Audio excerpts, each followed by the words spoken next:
I got nothing. I don't remember. 160 yards on me? This is a current Seahawks receiver. DK. One DK, is that your final Mm-hmm. guess?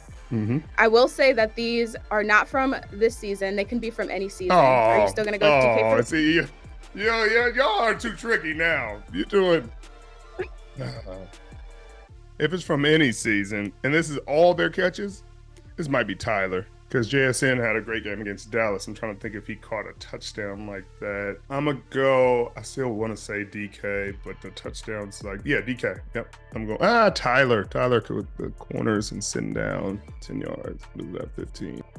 DK. Okay, so this was actually Tyler Lockett from Oh, week 7 of the 2020 season. I saw the deep completion, but I know Tyler can be high volume sometimes, and he can have a great game where he just catches a ton of short passes. Like you see these 3-4 yard passes, is the touchdowns that are 9 yards and 15 yards. I was like, that could be Tyler, but it could be back shoulder fade to DK. Usually DK doesn't have this kind of volume. I've seen JSN have a game like this. I mean, he had a 12 catch game and DK had a 13 catch game this season, but you told me it could be from any other season, so it made it tough on me. So this is from one of our receivers. This could be from any season. This is the deep ball that would take me off of JSN, because JSN, it feels right. He's in the slot a lot of times.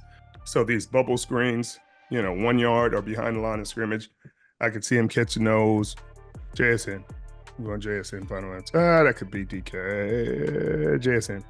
All right, so this one is actually DK. Oh! This is from Yep, this is the 2020 season. This is actually against the 49ers.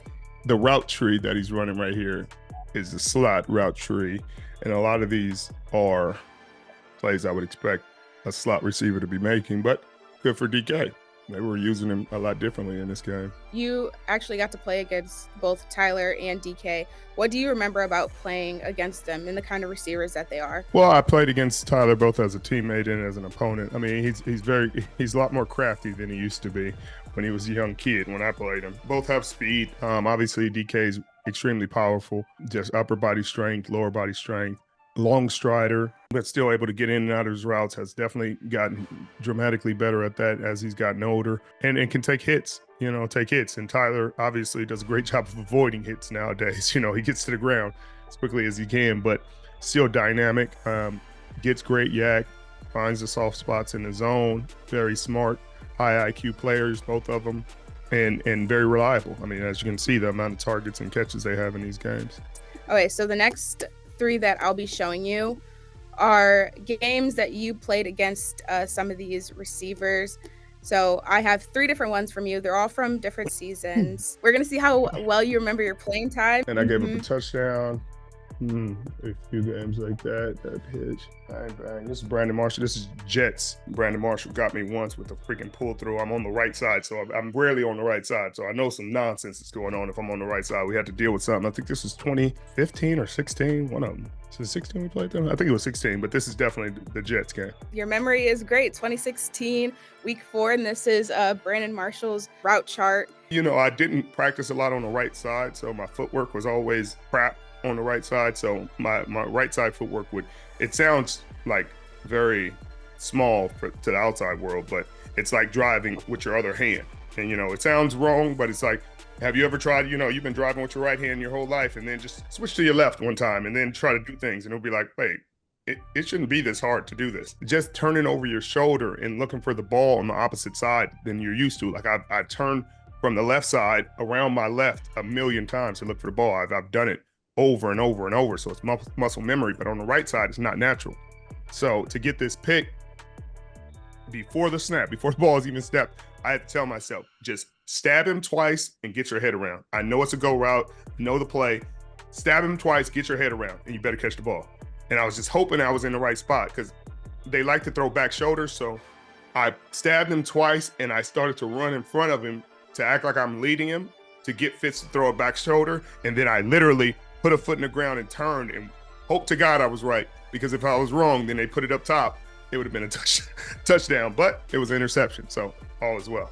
I remember finally getting a rhythm, and then when I got the rhythm, I got the interception. Then they moved me to the left side, tried to throw a little post route late in the game. I booked that one, rolled over. I was going to get a nice return, but it was late in the game. Clock was running. Wasn't no need to take the risk. I took a knee. For the pick over here on the left side, what do you think the completion probability was on this? Pretty high. I mean, I had to be like probably 65, 70% because he had a step. It was 65.5%. So you were spot on with that one. He had a step. He had a step. I gave up this many grabs. Yeesh. That's what it's looking like. Hey. I don't need all that from you. 160 yards on me? This was against the Bills. In Seattle. Tyrod. Because I had a rough game against Stevie Johnson, but I didn't get no interception. I mean, I don't think Tyrod got me like this. I would have. Tyrod got me like this. This would be crazy. I don't know. Remember that. Yeah. That's my final guess. So this was Robert Woods. Is this Buffalo ringing a bell? Not really, not like this. I remember the interception, but I thought it was deeper than 20 yards. I don't remember that one, but it's good for Robert. You got me. I don't remember that kind of game. This can only be one of two people. This could be two people. This could be my rookie year, Santana Moss. It could be Philly, 2016, I think, when he tried to, young Carson Wentz thought he was something he wasn't. Philadelphia, 2016. Do you remember the receiver? No, because he wasn't that accomplished. I know he wore number 16. Was it Watkins or something like that? It was Bryce Treggs? Bryce Treggs, yeah. He was a speed guy. It was 16, number 16. Yeah, I remember the number because he was a speed guy. He was their shot guy, and he wasn't somebody I dealt with often. I remember him being a shot guy. They were backed up on like the 2 or 3 yard line and decided to throw it up. Earl pulled his hamstring in this play. It was crazy. He used to be able to get him. That Robert Woods one still got me. I said, sheesh, I got to call Robert.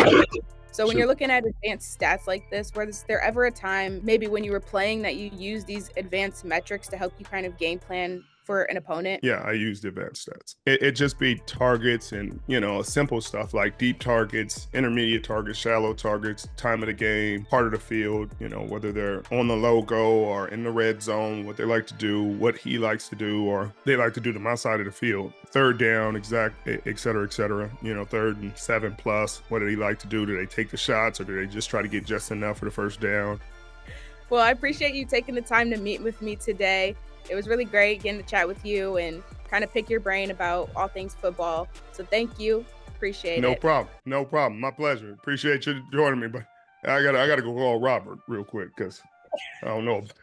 I don't know about that. Sheesh, took me behind the woodshed, didn't he?